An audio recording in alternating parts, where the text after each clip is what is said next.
Hi, my name's Ben Anderson. I wrote The Blue Aeroplane. Where did you get the idea from? I was sitting in class at university in my writing class, and we were talking about aeroplanes, and I was just thinking metal shouldn't be able to fly because it's really heavy.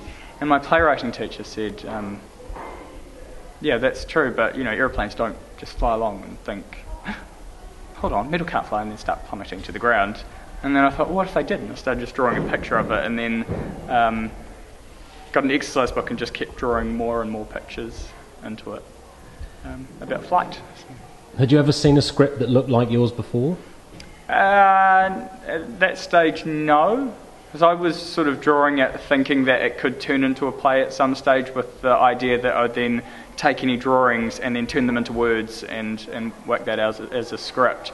But then one of my friends, Joe Harper, he wrote a script that sort of used pictures and that sort of thing as well. Not quite the same, actually, but what we both ended up with was very, very different. But so how did the script get into Rob Pollocks' hands? I sent it into a competition through Playmarket, the New Zealand play agency, and Jean Betts saw it and quite liked it and decided to publish it through the Play Press, which she runs. It's actually called The Suicidal Aeroplane, and I just got an email from Peter, actually, from Peter Larson, saying, oh, we'd love to do your play, but we can't call it The Suicidal Aeroplane. And I was like, oh, okay. Did you write it as a play for children to act originally? No. No, not at all. No, originally it was written for, I just imagined people ages 20 to 30 doing it. It's never really been a kids thing. And so I was quite surprised when he said, oh, we'll be doing it as the junior show with 8 to 14-year-olds. I thought, well, that will be interesting. And how did it come out compared to what you expected? Or that's quite kind of interesting, actually, because I don't generally expect... Well, with a play with words, you sort of expect something. You can relate it back to the script because you're hearing the lines the entire time, so it's clearly a play of the script. With this, I felt exactly the same way, although I didn't imagine it to look like this necessarily, but I could still recognise the script in it quite easily. Right. What do you think Rob's brought to it that you didn't anticipate? If I were to do it, I would have probably done a lot of shadow puppetry and lots of things which don't really matter. And I think what he's done with it is actually brought out what's really important in it. And the message shows through a lot more clearly than if I had gone and added all my trying to be clever on top of it or something like that. Because in lots of ways it's dealing with things like self-esteem and things which are important to kids of this age. Yeah. Do you think they've had to dilute the message of it at all by making it a junior show?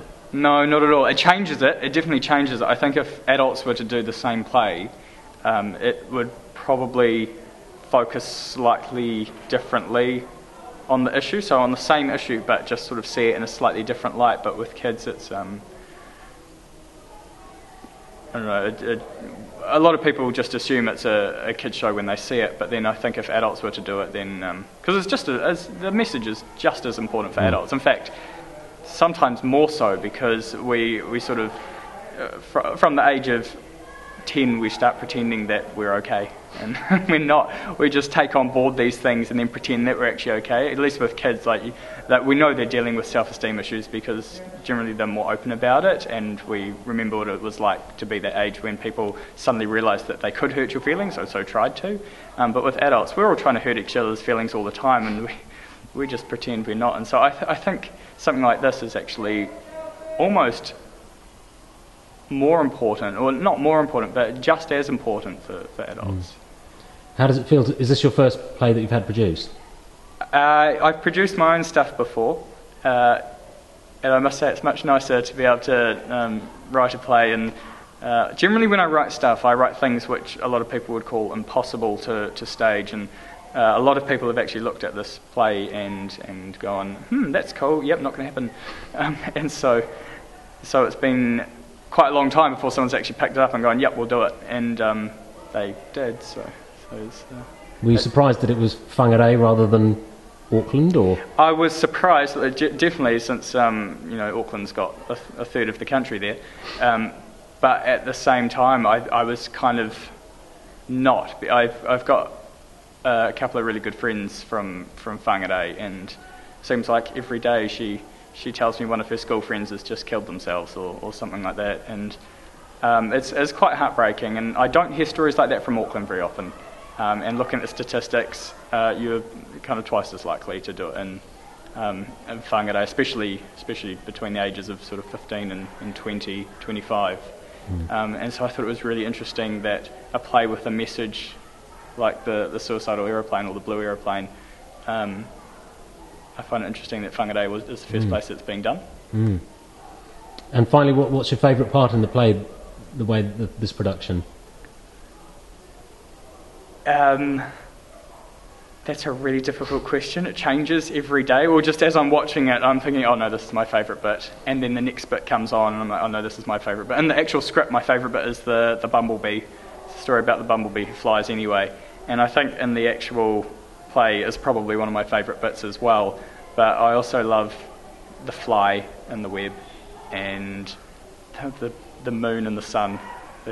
Just the theatricality and the sort of naivety and that sort of thing behind it is just fantastic. Do you think you'll write for children again? Yeah, if they'll perform it, yeah, yeah, absolutely. Okay, thanks a lot, Ben. No problem.